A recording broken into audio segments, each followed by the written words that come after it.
président SADC, étant donné que SADC est un objectif comme une bonne gouvernance, il ne sera pas glissé. Il n'y aura plus de glissement. Et l'élection, vous allez organiser conformément à Mobeko.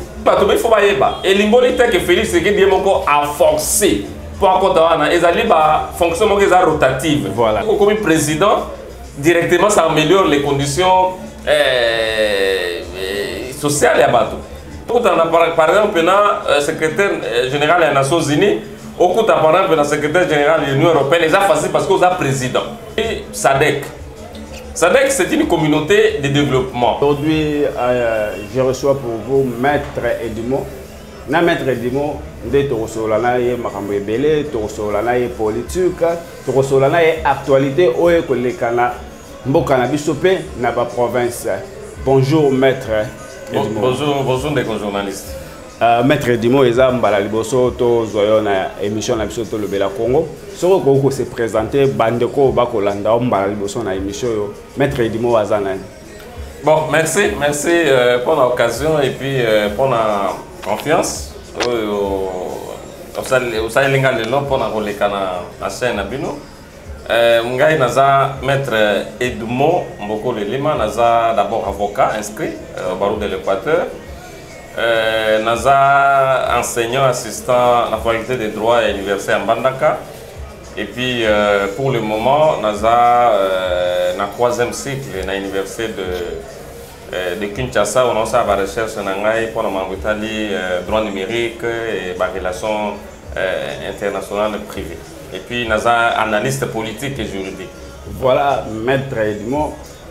Le lot de bien la casquette, il y a analyste politique, Azapé Mokeli Mibeko, il y a vraiment Mibeko. Maître Edimo, Félix Tshisekedi à la tête de SADC. Azala qui na Union africaine, CAC le lot SADC. Analyse nini au Salaponao. Bon, merci beaucoup. Bon, on est comme Biso Bakongo toujours confondre. Vous savez que toujours Union africaine, toujours SADC, toujours CAC, toujours CPGL. On est une organisation sous-régionale. Très bien. Et les pays, parce que les pays ou bien ceux qui ont comme président dans l'organisation, ils au gouvernement, ils au budget, ils aux ressources, non, c'est vraiment un peu différent parce que les gens confondent. Vous savez, l'avantage quand on a une organisation et puis à gérer, c'est que tant qu'ils ont la tête de l'organisation, ils ont permis en tant que chef de l'État aux en contact avec l'organisation directement parce que nous avons chef, nous avons président. Donc, pour par exemple, le secrétaire général des Nations Unies, par exemple, le secrétaire général de l'Union européenne, ils ont facile parce qu'ils ont président. Mais sur le plan social, ils ont une institution qui sont comme président, directement ça améliore les conditions sociales et à bateau. Par exemple, ceux qui ont vu SADC. SADC, c'est une communauté de développement. Il y a Afrique australe. Et puis, l'objectif de SADC est d'abord le développement socio-économique, tout ça la bonne gouvernance, tout ça la paix et sécurité. Le lot qui Félix Tshisekedi, le président Félix Tshisekedi a commis président et à SADC. Et l'immunité que à gérer le pays, 16 pays à SADC, comme l'Afrique du Sud, la Tanzanie, non, il ne gère pas. Il y a une relation diplomatique, donc ils ont représenté la communauté sur le plan international. Ils ont représenté. Mais pour moi, je pense que les Anglais qui sont l'Union européenne, l'Union africaine, les CAC, même les SADC, ça peut nous profiter dans quel sens? Par exemple, aujourd'hui, il faut la stabilité. Il faut la stabilité, il faut la paix et il faut la bonne gouvernance. C'est-à-dire que dans le côté de la stabilité, la paix, Félix Tshisekedi peut profiter de la casquette, non pas le président de la République, mais la casquette de la président de SADC et permettre à plaidoyer, il peut faire un plaidoyer auprès de pays Moussoussou, auprès de l'organisation Moussoussou. Pourquoi? Parce que et permettre à ce plaidoyer et permettre que bateau ou bien l'organisation de Bamouka Moussoussou ait en rescousse pour que tu trouves quand même une paix durable et sécurité quand même dans la partie est de la République démocratique du Congo. Et tout ça peut la bonne gouvernance. Bonne gouvernance, par exemple, ils ont impliqué même l'organisation de l'élection. C'est-à-dire que Félix Tshisekedi, c'est quoi a commis comme étoile filante et organisation à SADC. Et ils ont coïncidé que le mandat à SADC comme président, ils ont coïncidé dans l'organisation de l'élection. Ça veut dire que pour nous, c'est un avantage parce que lui doit être un modèle. Dans le cas de SADC, que la bonne gouvernance implique aussi l'organisation pacifique des élections et dans un délai constitutionnel, délai pénal où ils ont prévu. Voilà. Et lui comme président SADC, étant donné que SADC est un objectif comme une bonne gouvernance, il ne sera pas glissé. Il n'y aura plus de glissement et l'élection vous allez organiser conformément à Mobeko, sans glissement, sans tricherie ou de fraude électorale. Donc pour nous accueil et puis il faut et l'imbolité que Félix Tshisekedi a forcé pour accorder les alliés fonction rotative. Voilà. Au monde par exemple ceux qui ont joué à l'Union africaine, ça fait 54 ans tant que à l'époque on a voté. Très bien. Les RDC et Zalaki dans tête africaine. Et parce que nous avons 54 États et ils ont rotation. Chaque année, il faut payer. Donc, quand tu as en 2020, tous les après 54 ans, donc on va payer Moussou Bagozoa. Le roi Tozu à SADC, SADC est toujours dans 16 États.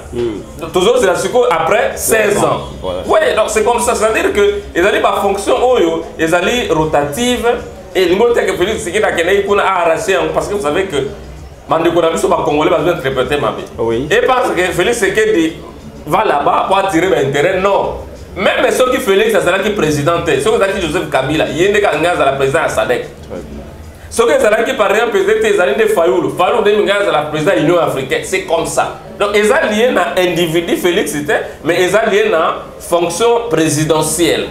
Donc pour nous, ils allaient vraiment m'embêter. Ils allaient m'embêter parce que non, il ne fallait pas occuper fonction, à s'occuper dans le social, mais le social est organisé, il y a un gouvernement, nous avons un premier ministre. Tous dans quel régime? Tous dans un régime semi-présidentiel. Nous avons le président qui est là, qui règne, mais ne gouverne pas. C'est lui qui gouverne, le premier ministre. Et il a un gouvernement, les ministres.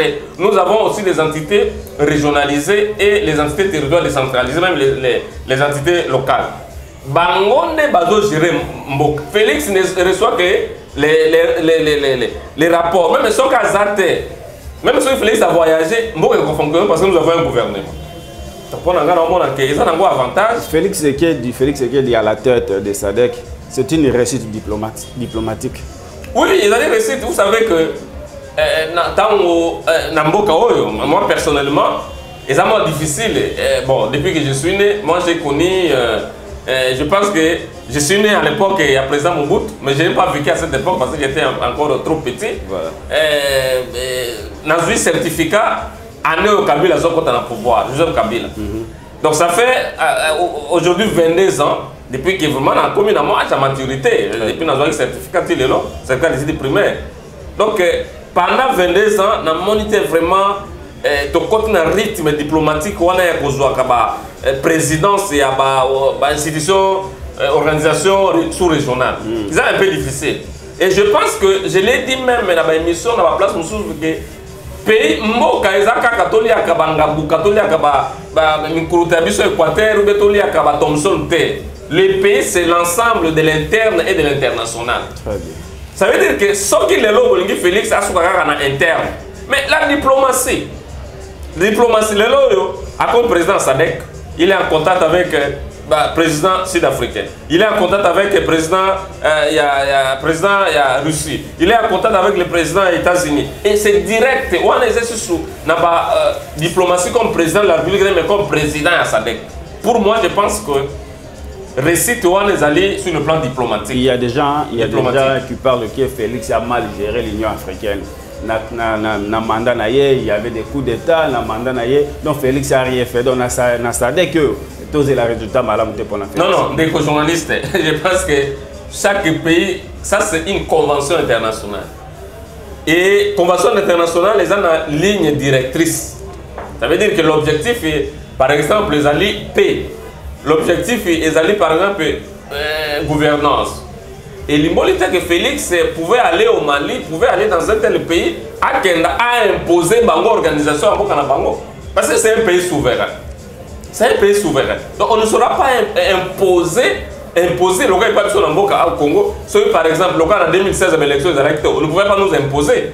Communauté internationale ou sous-régionale ou régionale, bah, on a la pression. Élection. Mais par exemple, Mindo qui va avoir Mindo qui va non président ceux qui par exemple l'élection ça n'existe pas. C'est-à-dire que chaque pays est souverain. C'est la question de souveraineté. Et le président Tshisekedi a bien géré. Je pense que ce ne sont pas aux Congolais, vous et moi, pour évaluer le bilan de Félix Tshisekedi de l'Union africaine. Ce sont les États. Ce sont les États. Et c'est sur le plan diplomatique. Ce sont les chefs d'État ou les ministres des Affaires étrangères ou bien les ministres de l'intégration régionale. Bango ne va pas évaluer le bilan de Félix. Et ce ne sont pas des Congolais. Qu'est-ce que les Congolais veulent? Coup d'État. Est-ce que c'est Félix Boutatina et Bango va faire la coup d'État dans Mali? Non. Vous voyez, non? Est-ce que Félix qui est dans une armée dans l'Union africaine pour qu'il y ait un Bango qui va contrer coup d'État? Non. C'est-à-dire que les alliés. Question moko biso ozalaki en 2001 par exemple tokota na Union africaine depuis longtemps mais tozalaki na assassinat chef de l'État na Congo, c'est-à-dire que ça va question moko ezali interne, ça n'a rien à voir avec le président, il y a Union ou bien Union africaine tozala MONUSCO biso za membre ya ONU il y a longtemps mais au moment ndenge ba casque bleu à MONUSCO ba bomi ba ndeke so ba congolais na est babomi bapiller bato bamusu batis siko baza na ba hôpitaux mais biso ozali membre ya ONU. ONU c'est la plus grande, la première institution organisation internationale ya monene pe ya makasi ya oyo ezo regroupé plus de 192 pays mais bazoboma bato alors que bango bayaki awa na Congo pour la stabilisation pour la paix. Pour vous dire que c'est une question interne, ça n'a rien à voir avec les chefs de l'État. Toko dans la situation ya MONUSCO ndenge otoloba, est-ce que MONUSCO est vraiment utile dans Boga Nabiso ou bien ils ont une importance qui a toujours dans la RDC? Bon, il faut tout la reconnaissance. MONUSCO, depuis à l'époque à Monique, je pense que 2000 ou 2002, MONUSCO a songi biso mingi parce que nous avons une période post ya ba guerre wana. Nous avons une guerre en 97, 98, 99, 2000. À l'époque nous avons une guerre mingi. Et MONUSCO de 2002 jusqu'à aujourd'hui, MONUSCO vraiment contribué à la stabilisation en Mok. Ça veut dire que biso ba Congolais à certains moments on ne comprenait pas l'objectif à MONUSCO. L'objectif c'est pour la protection des civils. MONUSCO est pour abonder contre l'ennemi. Il a fait son travail, il nous a aidé sur le plan logistique dans l'élection et consort. Mais pour le moment, moi je pense que MONUSCO a un rôle à jouer. Tozalaki na yo na Équateur maître Edmond. Tout le monde a besoin de MONUSCO ne bazaki na Équateur. Protection ni MONUSCO a bandai ko apporter na ba civil. Bon, protection ba civil et ça na ba aspect ébélé. Protection ba civil et ça ba aspect ébélé. Et ça sur le aspect où ils lié la justice. Hein, bateau bazan la justice ba ebi que à chaque fois que il y a aussi parce que dans le cas de MONUSCO il y a aussi identité, il y a droit de l'homme. Voilà. Et babane ça va monitoring, babane pour appuyer les institutions de droits humains, ceux qui montent bakangi, babane ça va suivi. Donc MONUSCO a joué quand même un rôle, mais pour le moment MONUSCO a joué un rôle. Vous savez un incident au Ebimi na est, comment MONUSCO va qui pour la paix mais il tire encore nos frères.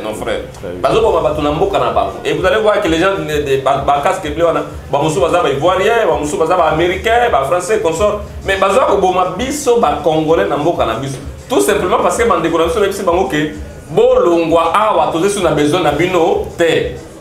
Et ça c'est ce qui n'est pas correct. Donc pour Nangai, je suis reconnaissant du travail abattu par la MONUSCO, mais pour le moment, leur présence au Congo est inopportune, ça n'a plus de sens. Va mieux retirer et c'est ça. Et d'ailleurs, on avait proposé au chef de l'État d'expliquer ou bien va changer carrément, madame Bintou Keïta, va changer parce que la diplomatie dans le Congo échoué. Donc va changer, soit automatiquement on enlève la MONUSCO, on va au Congo, Maître Edmond, quel est votre avis dans le bateau Bakolo Babalobi? Félix Tshisekedi allié à Kagame. Parce que jusque-là, l'ambassade, il y a Rwanda, ils ont existé toujours dans la RDC. Réaction Moroté n'a pas. Non, l'ambassade c'est quoi? Parce que vous savez, tous les ambassades, ils ont représenté l'État et puis tous les consulats. Ils ont représenté, ils ont un contact direct avec la population et à Mokawan. on ne ferme pas une ambassade de Kakaboy. Est-ce que les Congolais sont en Rwanda? Nous avons des frères et sœurs qui sont au Rwanda, des Congolais qui ont investi. Il y a guerre en Russie, en Ukraine. Je ne pense pas que l'ambassade... Non, mais pas dans Bisso, et pas dans Bisso, je vous dis qu'il y a des frères et sœurs au Bazar en Katia, Rwanda. Voilà. Ceux qui m'ont dit le nom qui va ambassade brusquement. Non, non. Et ça, sur le plan diplomatique, c'est une procédure. Le chef de l'État congolais, Félix Tshisekedi, a reconnu.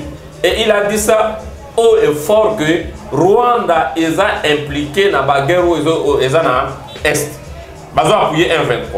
Et Bisso Congolais, personnellement, je suis derrière le chef de l'État. Au chef de l'État, moi je l'applaudis, surtout pendant la guerre à l'Est. Comme lui-même a reconnu. Comment quelqu'un qui reconnaît les faits, il reconnaît que le Rwanda, maintenant il doit jouer sur le plan diplomatique. Sur le plan logistique, tous les forces armées, il y a plus déjà qu'on a à l'Est depuis longtemps. Mais sur le plan diplomatique, tant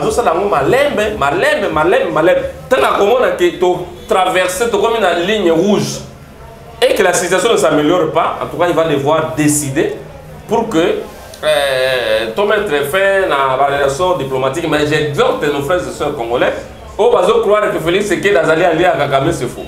Félix Tshisekedi c'est un Congolais 100%, comme on l'a dit au Pakistan. Quel est l'objectif? Le but à s'allier le Kagame pour qu'il va attaquer Congolais. Alors que lui vraiment abonné dans Kinshasa, il est né ici, s'est bâti ici, son père pendant 32 ans, 33 ans, il s'est bâti ici au Congo. Et il a commis le pouvoir, il va s'allier au Rwanda. Pourquoi? Donc je pense que pour moi, je doute que Félix va allier à Kagame, il ne le fera pas. Voilà, merci mesdames et messieurs. Je vous rappelle que je reçois pour vous Maître Edmond Mbokolo, l'assistant à l'université de Mbandaka, chercheur en droit et technologie. Et puis, il y a éclairci biso makambo oye koleka na mboka na biso. Merci na bino nyonso ba ko pesa confiance na émission yo. Merci na bino nyonso bato boko landa biso bo partager ba émission yo, bo tia ba commentaire na bino et osa biso bien. Merci à Fortina Mahambi.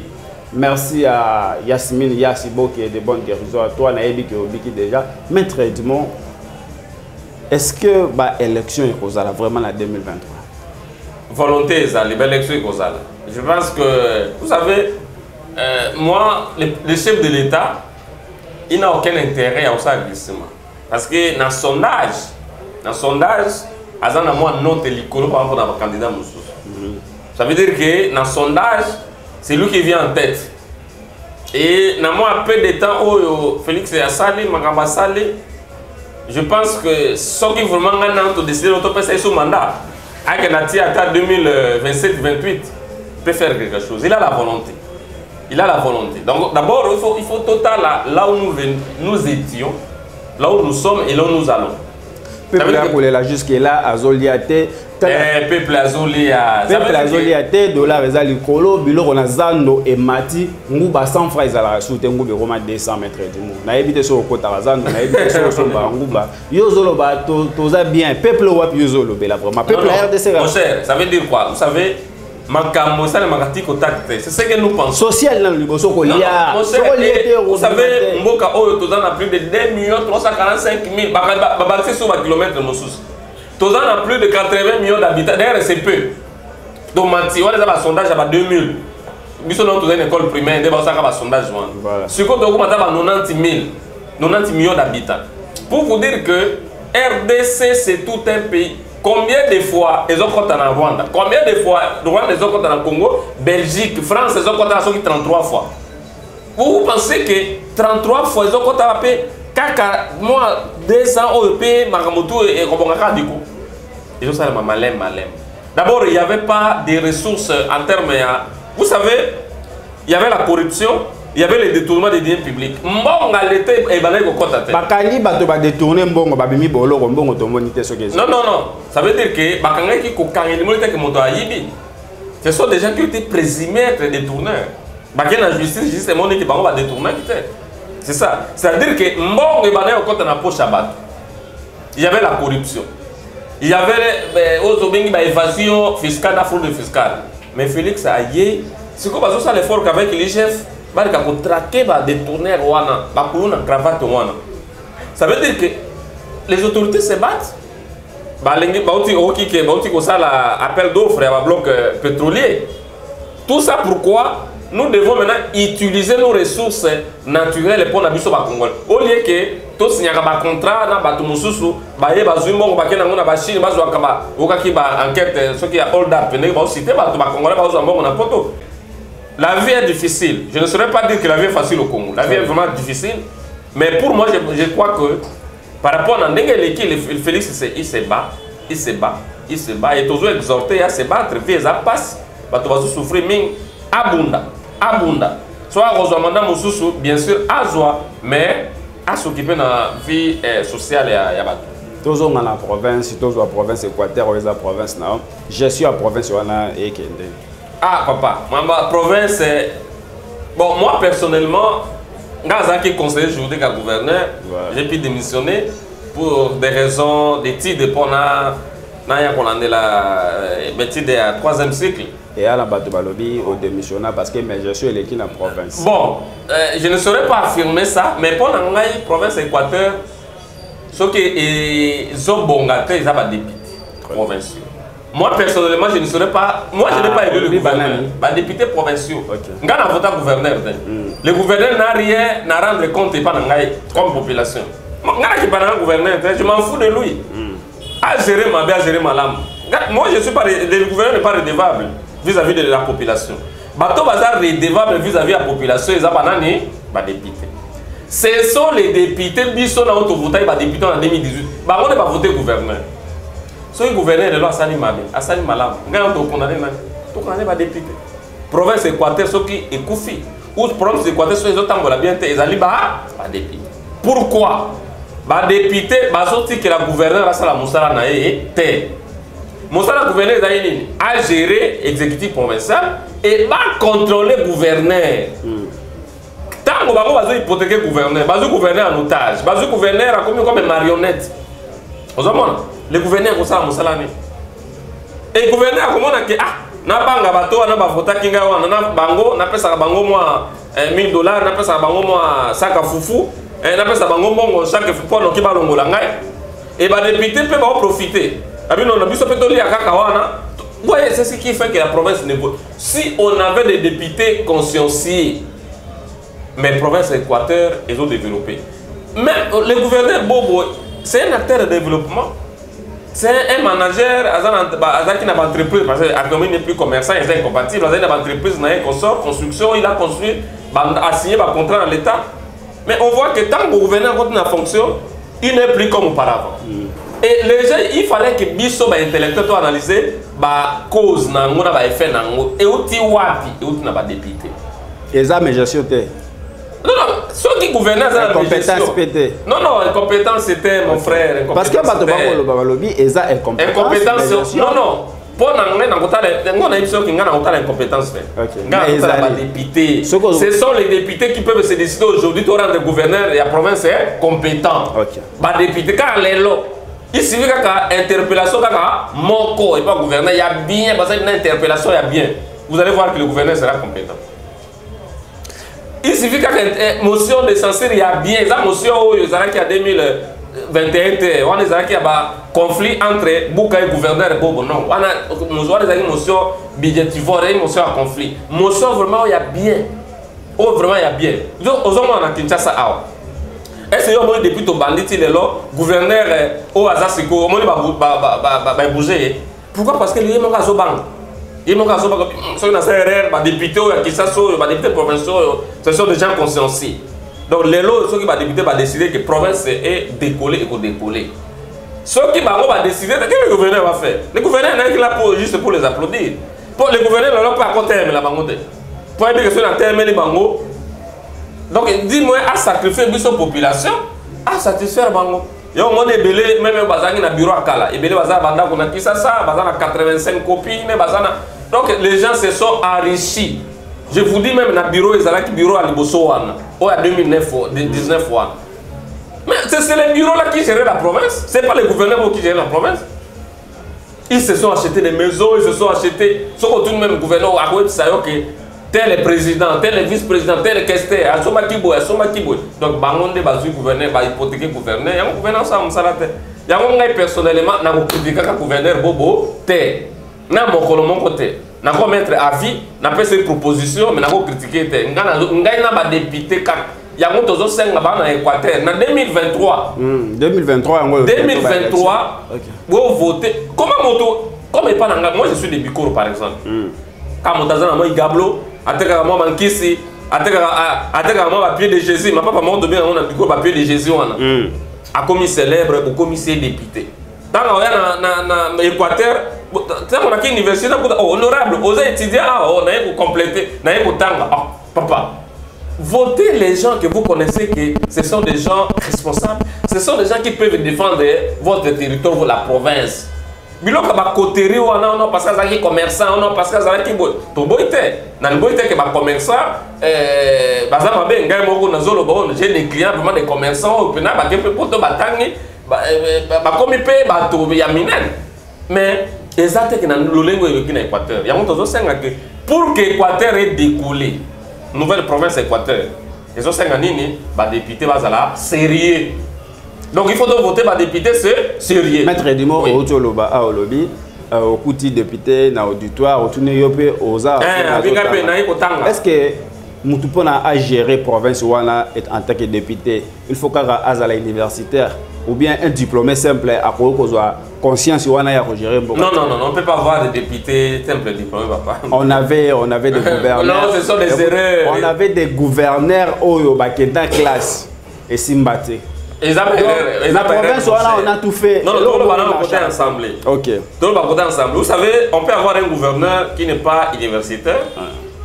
Il y a des gouverneurs qui ont géré qu'on négocie à Nanda. Très bien. Ça fait son budget. Oui, quand on a fait du mois, on a construit une zéla, on a ton école, on a foutu à Bajan, c'est fini. Mais les députés sont les créateurs des lois. Des créateurs des lois. Ils ont encore un jour au avocat comme un diplômé, pas comme avocat. Au monde, on ne jamais. Oh non, par exemple, un diplômé va comme un décideur, c'est-à-dire qu'il a comme un juge. Et comme ça le matin. C'est-à-dire qu'un député doit avoir au minimum un diplôme de graduat. Un député, je l'ai dit et je souligne. On ne peut pas avoir des députés au diplôme d'État. Non. Pour le gouverneur, j'accepte. Mais pour un député, papa, comme ça, la mauvaise, il y a un député équateur basé improductif. Au début que le député mon équateur, à qui a sali copier-coller, à qui a proposé et dit mon oh non, il faut que je sois recruté à l'Équateur. Quand Équateur, tu as la député, et puis bon, d'ailleurs, il y a un universitaire, c'est un juriste, mais tu as le député.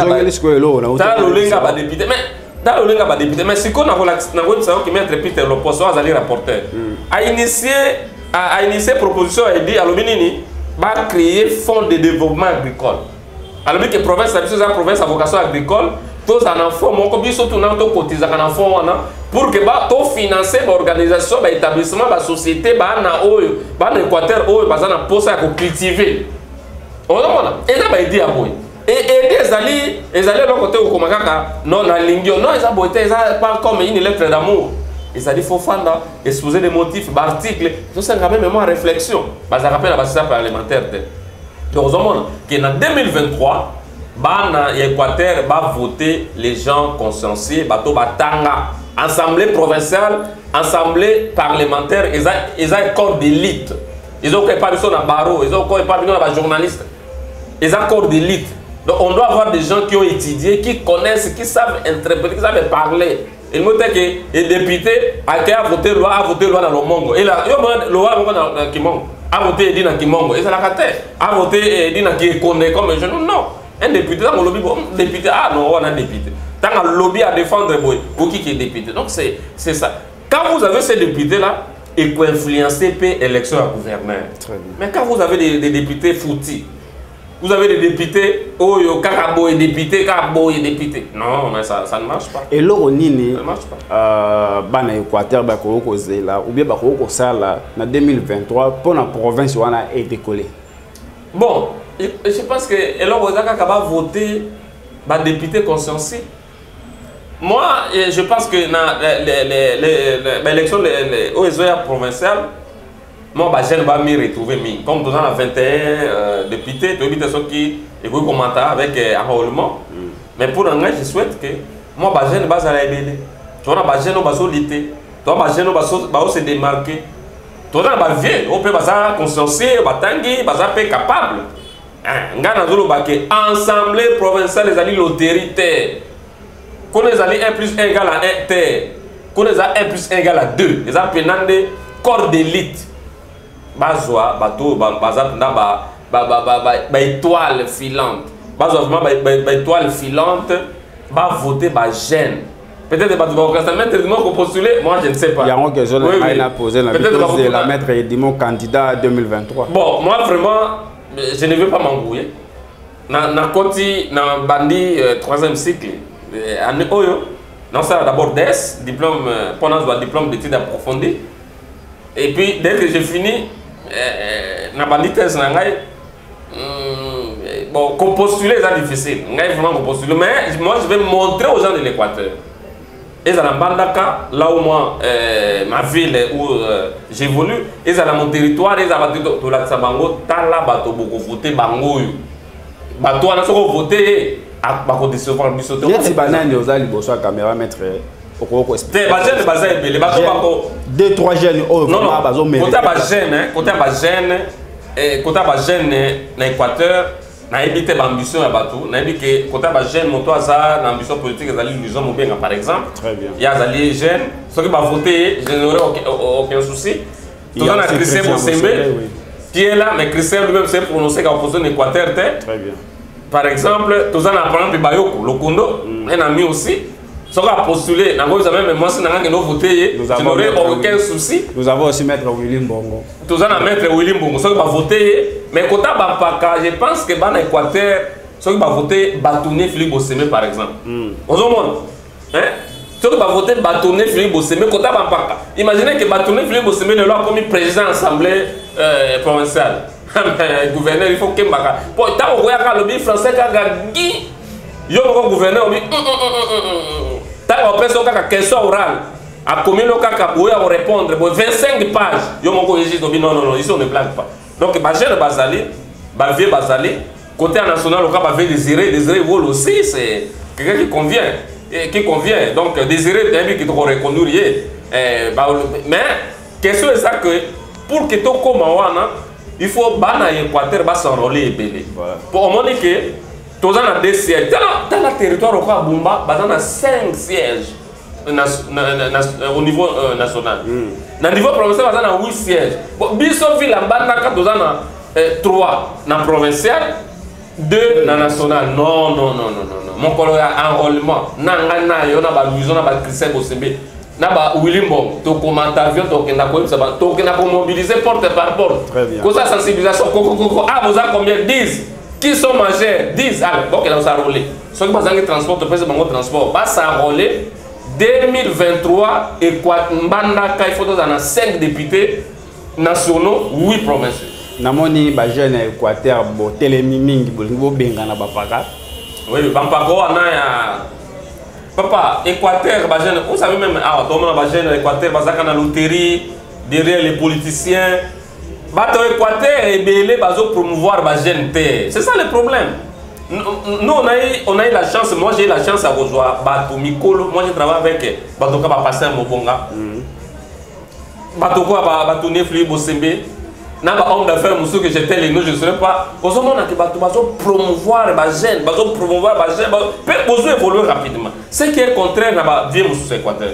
A combien boy, moi nanaï. A combien boy, moi sinaï. A combien boy, copie naï. C'est pourquoi moi j'ai décidé, sauf la jeune, vie le quoi, Philippe Bosembe, Batoune Philippe Bosembe, c'est Kanga. Vie le quoi, les restes là, ce sont des jeunes. Louison Moubenga, Christian Bosembe, William Bongo, le Kondo, Cédric Kingele, il faut pas comme un bandit. Autant que Jean-Claude Baindete, il y a Zamo Colombandaba. Bon, Jean-Claude Baindete, moi personnellement, c'est mon député. Il y a la Votaki. La Votaki est la nationale et la provinciale. Même ceux qui m'ont déçu. Parce que le gars qui est. Bon, déçu. Oui, je sais, moi je l'aime. Pourquoi? Parce que moi j'ai grandi chez les sœurs. Et pas Bassango. Et Nalingakaiming comme prêtre. Nalingi, je sais, Azala, dans l'Assemblée. Mais moi, j'étais décidé quand voter qui est national, non, dit qu'il s'en a pour voter. Nauti na les 30 ans, nauti qui s'engage, na voté JC, tout ça il n'a pas tourné pour CB, donc il a voté JC. Mais il m'a décidé pourquoi Tikela ne connaît pas national. Moi, ce qui m'a pas satisfait. Mais je pense que ce qu'a postulé, vous savez, JC c'est le politicien le plus populaire. Il y a un temps où la popularité n'est acquise. Ah, ouais, non, on a pas tant de la popularité et Mbandaka c'est bain.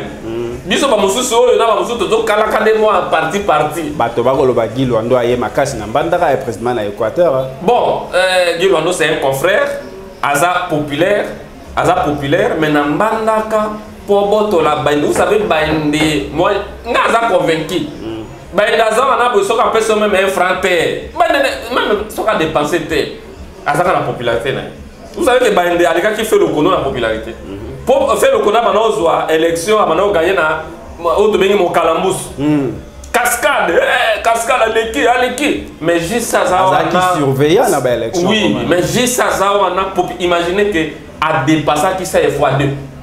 Donc juste ça dans la réalité parce qu'il y a dans la popularité, il y a un leader, il y a Mbandaka, on a contesté un moteur, mais Bamousou peut bazoya, on a tant dit l'on noté parce qu'il a la vocation nationale. Il a la vocation nationale. Et un peu populaire, mais il y a une vocation nationale. Voilà, je vous rappelle que Équateur, mon père, Mbandaka, ma mère, activité, ils ont dit déjà, Bana Équateur, Boya, qu'on s'adhérer à Asbel Wana. Et là, Asbel Malamou, où il y a avancement dans la province. Tous les rappels, va mettre des mots, politiciens, il y a une implicité. Moi, en Équateur, si vous cotisez $1, on a eu, au tien à Asbel. Bakokenda kosala ta matiti ya pamba na Mbandaka et repesa pe avantage yom to bima yom to tambola au mona kalisu Mbandaka te ça quelque chose et kosala biso bien. Merci na maman Nana Mbomba, la maman des orphelins pour na likanisiwana maître Edimo dans mon tozo chité vraiment. Est-ce que l'isolo Équateur, mon père, Mbandaka, ma mère, Asbel wana est comme là déjà? Bon, l'isolo est comme ça, mais toi que quand on crée Asbel, il faut ça l'effort et être en contact avec Bato et Bélé. Voilà. Parce que moi, je suis leader d'opinion. Okay. Sauf que, comme je peux faire la sensibilisation, je peux aussi, dans le cas de Bato, pour appuyer. Très bien. Pour appuyer. Okay. C'est-à-dire que les initiatives, tout ça, on est en haut. Na likanisiwana vraiment. Oui, likanisiwana en haut. Likanisiwana en haut.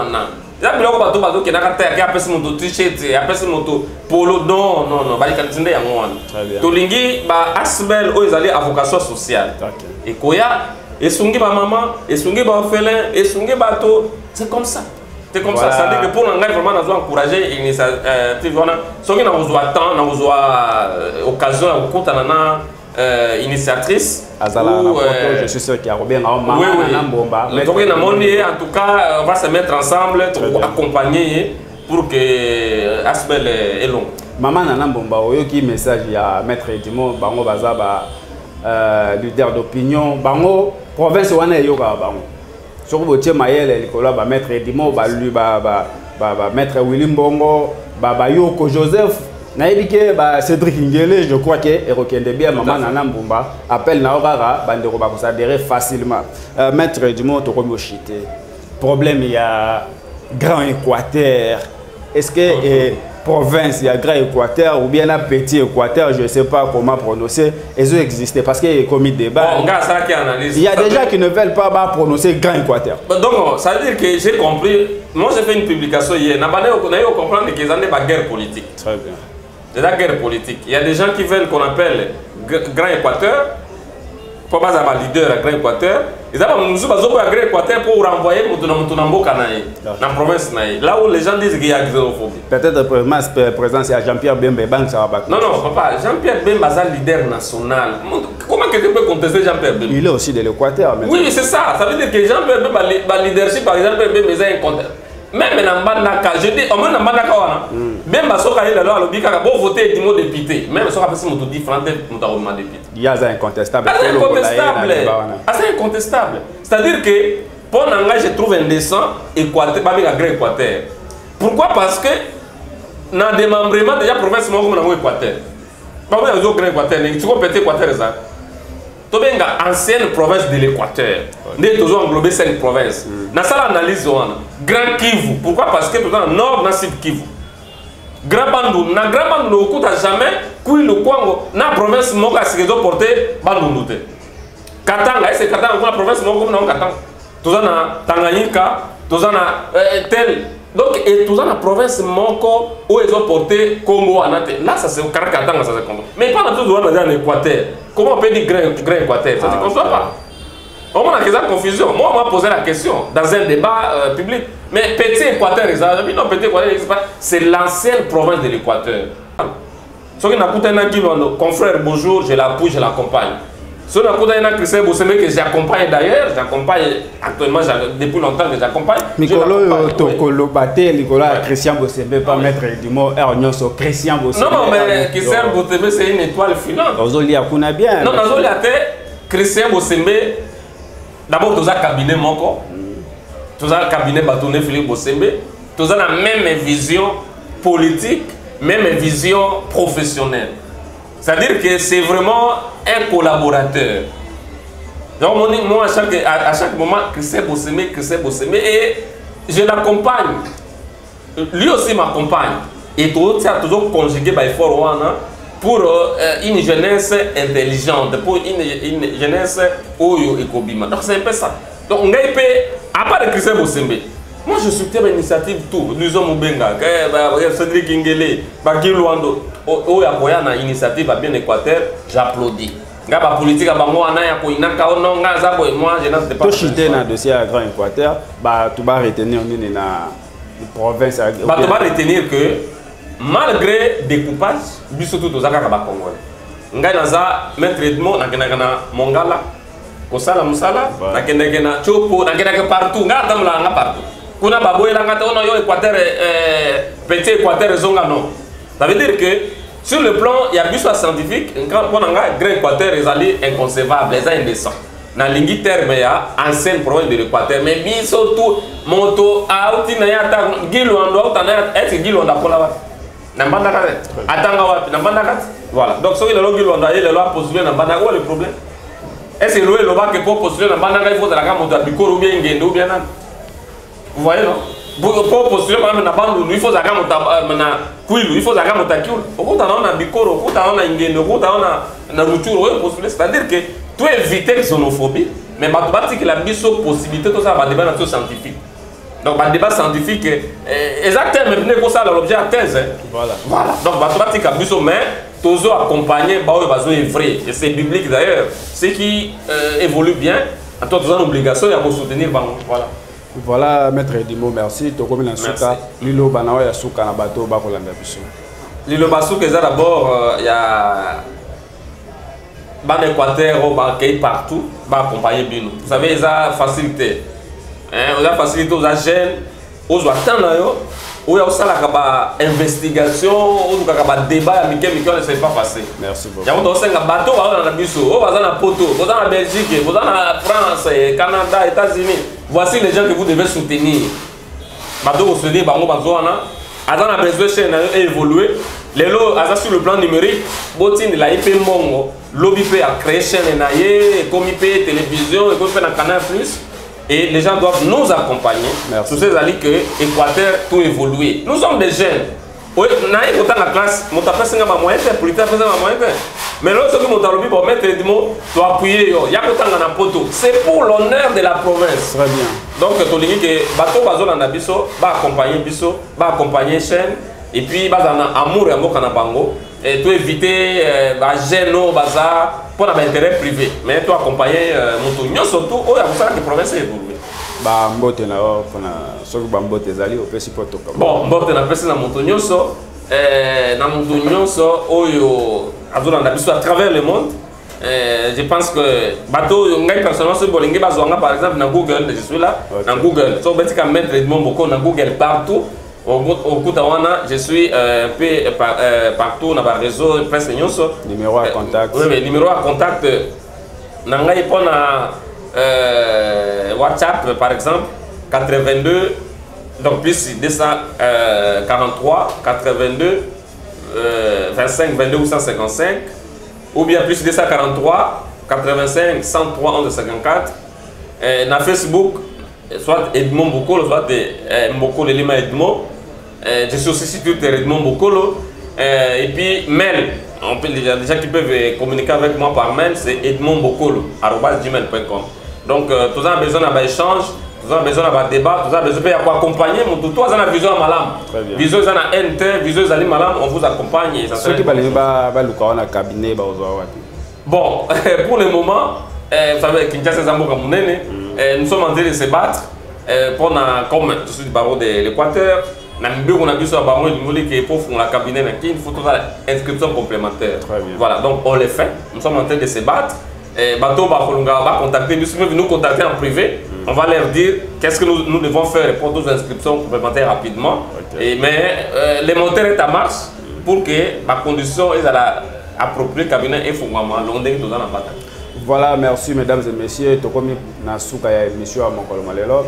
Ceux qui te lobby merci na Christian Bosembete ceux qui te kosi. Malgré na nazala na carte na soutenir yo lora maître Edmonte, mais son lobby merci na été na kosi parce que yende mtu azo soutenir nga, yende mtu asala ki maître Edmond pour la lelo na nyamba na bande comme susu bande mata ko. C'est vraiment une bonne personne. Et donc merci à vous mon maître nga na benga boye. Merci à Rodrigue Lema, qui n'a pas ma caméra. Tokutane, la prochaine émission. Merci.